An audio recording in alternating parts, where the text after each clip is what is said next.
What up, what up, what up, y'all? What up, family? This your favorite uncle, Uncle K, OHG representing old head gang in this thing.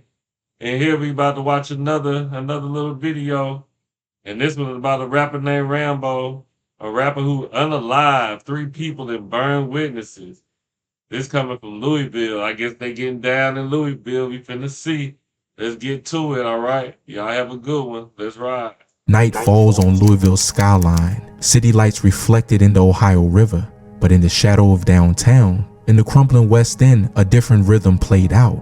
Once a Oh shit, every time you see the YNs, you know something crazy finna go down. It look like the YNs in my city.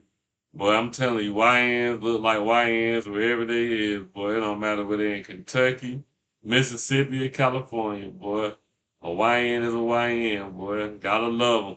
quiet pocket of middle-class neighborhoods, this corner of the city has seen homicide rates surge in recent years. By 2016, Metro Police reported over 45 homicides in just 8 months, twice the previous year's total. Law enforcement warned that Louisville had at least 25 distinct gangs operating within its borders. Gang members are contributing to violent crime, including homicides, Police Chief Steve Conrad later told city leaders. In this fractured landscape, hip-hop and gang life overlapped, and on a spring night in 2016, that overlap turned lethal. Bryce Jamar Rhodes was 25, also known locally as Rambo, an aspiring rapper with a taste for violence. Videos on YouTube show Rhodes rapping under that alias, spitting bars about guns, drugs, and street life. News crews later unearthed tracks titled Snot, Body Armor, and Trapping and Jugging, each brimming with pointed references to firearms and vice. In these clips, Rhodes swaggers in sunglasses and a hoodie, surrounded by friends and automatic pistols. The teens he later murdered even appeared alongside him in some videos, lured into this world as featured crew members. Rhodes grew up in West Louisville and had tangled with police long before the 2016 killings. Prosecutors noted he had a history of felony convictions, including kidnapping, criminal confinement, armed robbery, and intimidation. He had served prison time and even landed on Indiana's sex offender registry for holding a minor against her will.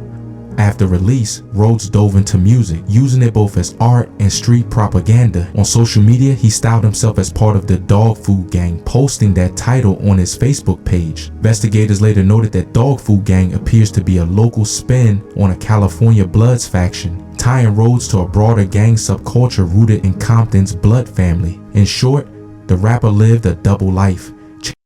They go with this Facebook stuff again. I don't understand, bro. Y'all obviously don't learn from y'all OGs, bro. If y'all trying to stay out of jail and stay out the ground, you stay off the internet, stay off the news, you stay out the limelight. Come on, y'all. It don't never work. That method y'all doing don't work, bro. It don't work, bro. In every situation, bro, you put yourself to go to jail. Like, every time you put yourself on Facebook, you know what you saying. I ain't even gotta say it. I'm going to jail! Dummies. Chasing fame on the mic while running with a violent street crew. Rhodes' story did not emerge in a vacuum. West Louisville had long simmered with gang activity. Police archives show mid-2000s crews like the Victory Park Crips, also called the Rat Pack, once terrorized the West End, killing innocent people in brutal ambushes.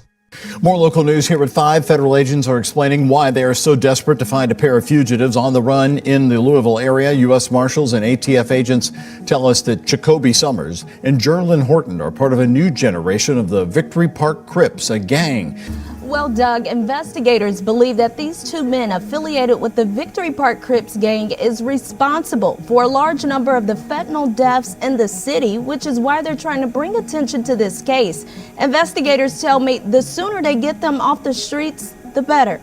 By 2010, those old alliances had splintered, but new crews filled the void. The FBI and Metro PD warned that the city's drug and homicide spikes were fueled not by random chaos, but by gang networks driven by money and extreme violence. As Assistant Chief Kim Krasig admitted to city officials, Louisville's answer to gang issues is a resounding yes. You know them girls are just getting clapped, boy. I don't understand. Girls and gang, I never got that big, bro. Like, y'all just getting ran through.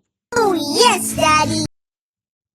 Detectives explained that local gangs often cooperate on profitable crimes, blending turf lines. Their warfare is no longer the Hollywood-style shootouts, but the calculated execution of rivals or perceived traitors. Rose's own circle was a case in point. His dog-food gang label suggested allegiance to the Bloods culture. But investigators noted that in Louisville, gang identity was fluid. Members drift between alliances if it meant drug cash or street cred. In any event, Rose's beat was the West End, near streets like Haight Avenue and River Park Drive, the very blocks where he would later strike. There were no diplomatic summits of gang leaders on the city council stage. Instead, street whispers and graffiti charts mapped out who ruled which corner. The violence, detectives warned, was at a fever pitch. By mid-2016, the city's annual murder toll was skyrocketing past similarly sized cities, and headlines were filled with drive-bys, stabbings, and innocent bystanders caught in crossfire. Under those lights, a young rapper with a pistol in one hand and a microphone in the other was ripe for tragedy. The killings began on May 4, 2016. Around dusk on a quiet Wednesday, a 40-year-old man named Christopher Jones was gunned down on South 43rd Street.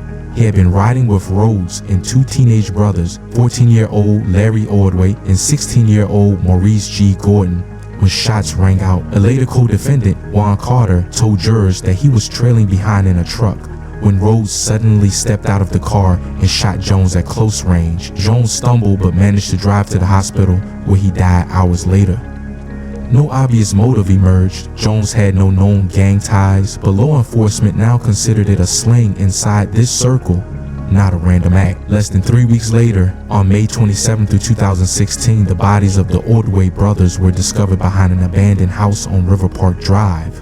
A homeowner found two charred corpses in a backyard fire pit late Sunday morning, and LMPD rushed in. The victims were identified as Larry Ordway and Maurice Gordon Jr., the same boy seen with Rhodes days earlier. Autopsies revealed they had suffered dozens of stab wounds and massive blunt force trauma. Then, their bodies had been doused with accelerant and set ablaze. Investigators later confirmed Rhodes stabbed the teens, then burnt their bodies. That blood evidence suggested the killer had cleaned the scene, even tearing up the carpet in his own home to wash away traces. The carnage was unimaginable. Two laughing honor roll kids, the sons of a divorced mother, reduced to tortured, charred husks in an alley. That afternoon, police had enough clues to act. Witnesses at an unrelated shooting. Yeah, it's crazy. It's really going down in Louisville. I had no idea. Like, what is y'all on, bro? I had no idea. Earlier that month began talking. Detectives obtained warrants and raided Rhodes' apartment on North Haight Avenue. In his bedroom, they found blood spatter on the walls, two knives, and a hammer tools consistent with the wounds on the boys. Within hours, Bryce Rhodes was in custody, charged with 3 counts of murder for Jones, Ordway, and Gordon, evidence tampering, and abuse of a corpse. He pleaded not guilty during his first court appearance. The judge set bail at $1 million. News of the killings shook Louisville. Crowds gathered around River Park Drive that evening. A child's bike lay abandoned near the makeshift memorials of flowers and toys for the dead brothers. In court, a visibly emotional Lieutenant Todd Kessinger, head of homicide, praised his detectives. They did outstanding work. Some of the best I've seen, he told reporters, vowing that all evidence was on the table. Police withheld certain details, including motive, to avoid compromising the case. But for the victim's mother, Marie Wren, the pieces fit. She had known Rhodes socially and remembered the boys telling her they were afraid of him. Wren told reporters he was trying to recruit them to do his dirty work. When they realized how dangerous a guy he really was, that's when they were killed. By contrast, Metro detectives publicly noted that the teens were straight-A students doing well in school with no gang records. Their mother emphasized they were good students who were not in a gang, saying the snapshots of them with guns on social media were only a pose. Accused triple murderer threatens a Louisville judge while claiming his own attorney's a racist. WDRB's Travis Ragsdale shows us what happened and why some believe he's playing the system. Travis. Another day in court with Bryce Rhodes and another wild day with cursing and outbursts. Your job is to do your job, not to worry about me. That's what I'm saying. I worry about me. You worry about yourself. In typical Bryce Rhodes fashion, he once again had that outburst at Judge Charles Cunningham on Thursday. It came during a pretrial hearing for the accused triple murderer. Rhodes was arguing that. So what makes you think you're going to get a lenient sentence or even get off at all if you talk to the judge like to talk to the judge like this. Like, what world do y'all live in, bro? Like, the same street rules don't apply in the courtroom, bro. Like, what are y'all thinking, bro? Y'all testosterone taking over like that, bro?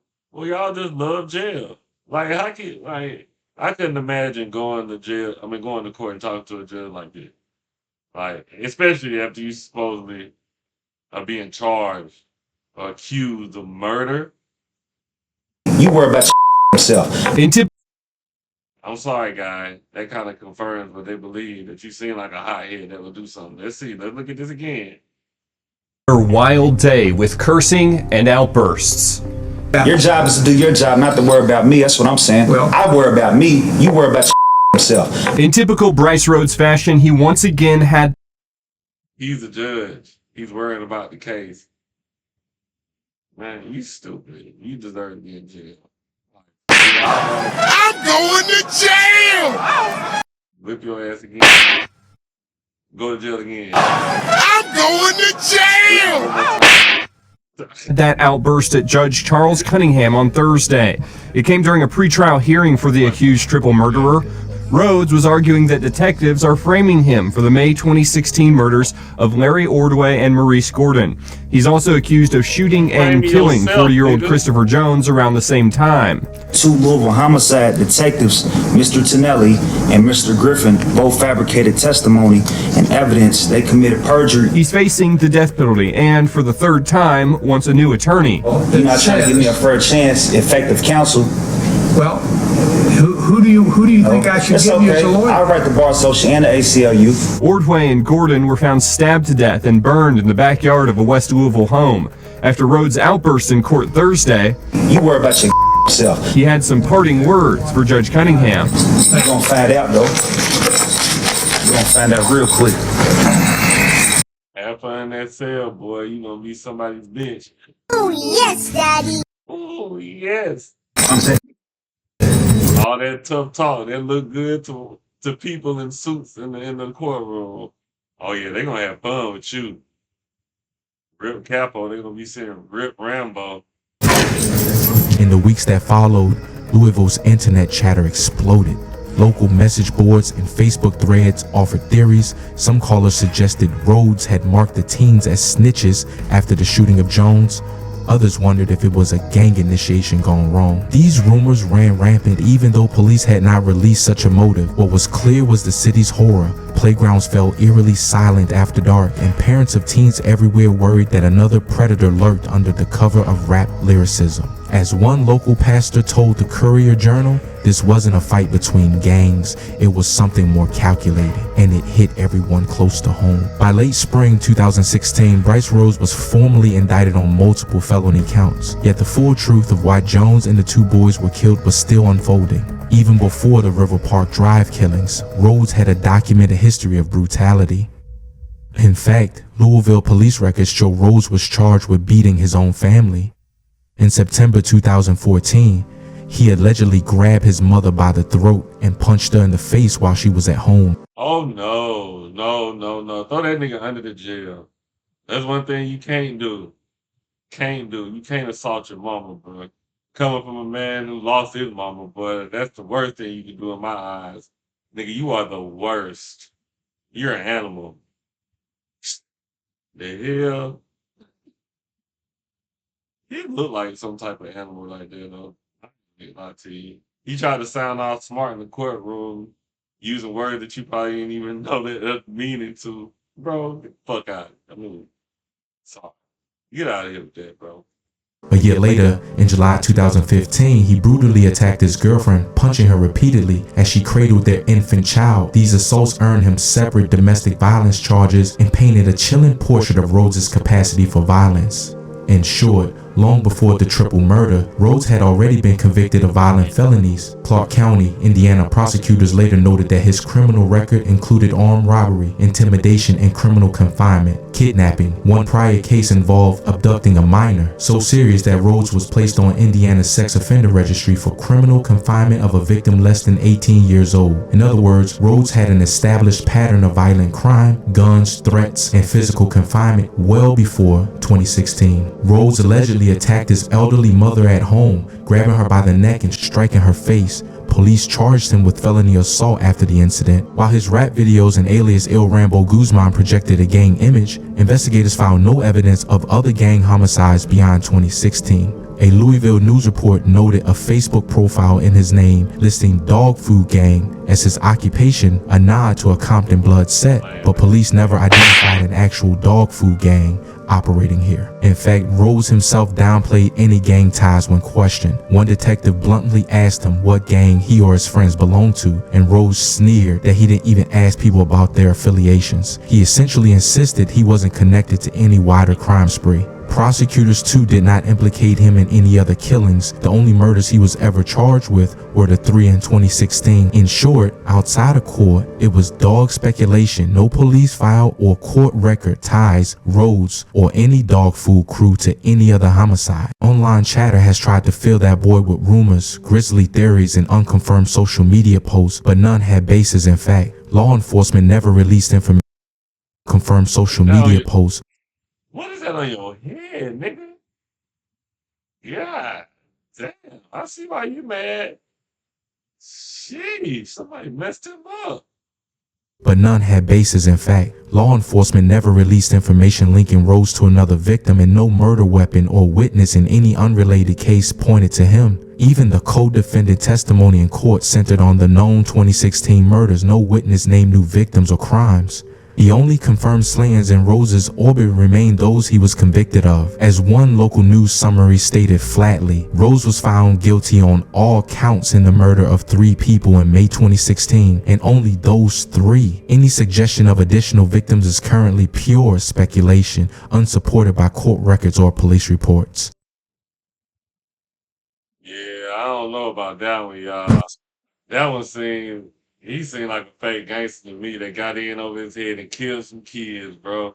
I don't like that, bro. Kids, I'm gonna tell you one thing. That street stuff does not pay, bro. It does not pay. All them street niggas, they be fake. If they was real street niggas, they wouldn't be on the internet. I'm telling you, it don't pay, bro. Don't do that stuff, man. Anyway, there's another reaction about this supposed crime boss, Rambo in Louisiana. Louisville. That's what it was. Kentucky, stand up. But we up out of here, man. OHG, OldHeadGang. Yeah. Who the one?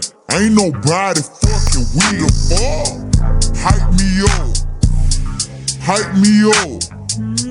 Hype me up. I hype me up.